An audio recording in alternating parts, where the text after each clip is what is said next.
Now for our last speech by Miss Evelyn Hoy, who will be speaking on the life of Hypatia.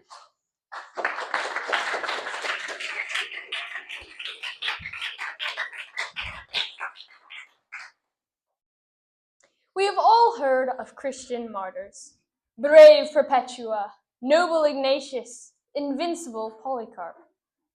In each of these situations, we see treacherous pagans killing humble, virtuous Christians.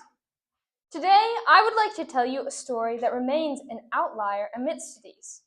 I will tell you the tale of a pagan martyr, a pagan killed by Christians. Just those words sound horrible to one's ears, yet this did in fact happen. Our killers were Christians living in Alexandria. Our martyr is a woman philosopher named Hypatia. The vice leading to their devastating actions, which these Christians embraced, was what one might call vainglory. Vainglory can be described as wanting to be recognized or acknowledged as great when, in fact, you don't deserve it. This was the disposition of the Christians in our scene today. These Christians who let their vainglory take a hold of them and led them to actions they had never even dreamed of, but they would always ever after have nightmares about. Let me show you how this scene came about. But first, we should become acquainted with our pagan martyr, Hypatia. Hypatia was a woman philosopher and mathematician living in Alexandria, Egypt. She was schooled by her father, Theon, but as she reached her late 20s, she began to exceed him. The school headship was then passed to her, through which, teaching many classes and types of people, Christian and pagan alike, she gained popularity for her renowned wisdom. Many stories tell of how she chose to remain unmarried to focus on her students and her studies, a thing that we as modern-day Christians may not necessarily applaud, but in those days many for sure looked down upon. Now, let me tell you the tale of her death and how it came about, that we may be warned of the following actions. Rather suddenly, the bishop in Alexandria died. This bishop had a successor whose name was Bishop Cyril, who was a greasy figure and, if we face facts, was much too steeped in politics, especially for being a pastor. Coming into the highest position in the church so suddenly, he was determined to keep his stance and have no one challenge his power. In order to enforce this, he shut down churches of other bishops, even if they aligned perfectly and faithfully with the most important doctrines of the church.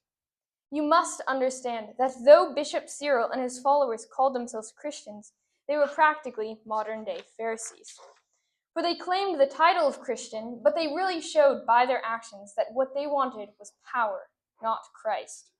They wanted glory, vain glory, despite the fact that they had done nothing. For it was in this glory that they seemed to plant their faith, their pious works. Now the newly converted prefect over Alexandria, named Orestes, saw this happening, and even as a new Christian, he recognized that this was not right. Orestes began making attempts to stop Cyril and confront him in his wickedness, but Cyril would not listen. Conflict ran through the streets, escalating at its peak when a mob of Cyril followers surrounded Orestes and attempted to kill him.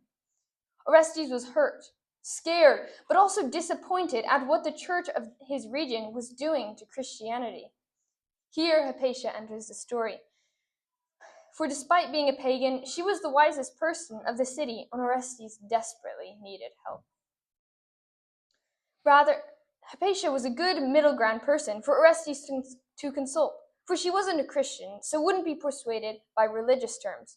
Rather, she would see the logic and the philosophy of the matter and judge and give advice based on that. But because of Hypatia's fame as a philosopher, who happened to be a pagan, the bishop was able to attack Orestes on this matter. Because of her modesty in the way that she taught, her reputation may have been good among those with whom she had contact, but she was wildly misunderstood by these Christians. Bishop Cyril claimed that she was influencing the prefect for bad and was using witchcraft and mediums to change Orestes' thinking. This was a lie, yet one that many enthusiastic Christians were ready to embrace. Even they, allegedly peaceful, kind Christians, felt their blood boiling. "We must save the prefect," was their excuse. He was just a new Christian. Did he really understand what Christianity was all about? And so they sought out Hypatia. Their intent was not to kill her, at first. They were striving to scare her, make her back down. But kill her? No, that would definitely be too far. The mob hunted her down and found her walking to her house, unaccompanied. They swarmed her, pushing her, then pulling her, and then eventually pummeling her. Who started it? No one knew, but eventually she was on the ground, being dragged to the end of the city. There they finished the deed of death, burning her mutilated body outside of the city. Hypatia was dead. These events caused a burst of anger from many in surrounding regions. Christian and pagan alike were disgusted at these actions. How could these righteous Christians be murdering, killing? But were they really righteous? Were they really even Christians? The story I just unfolded before your eyes is a painful one to hear. To think of Christians doing something like this is saddening.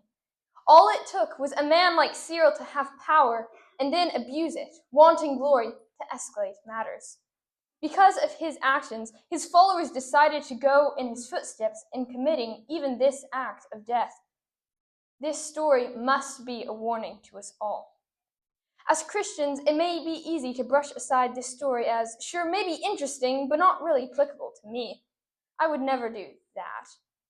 And yes, I highly doubt that any of us would go to the measures of these people. But nonetheless, we must remember that we are still sinners, and vainglory is not that hard to imagine one falling into. Allow this story to remain with you as a cautionary that we may remember what people, even people who call themselves Christians, are capable of. Thank you.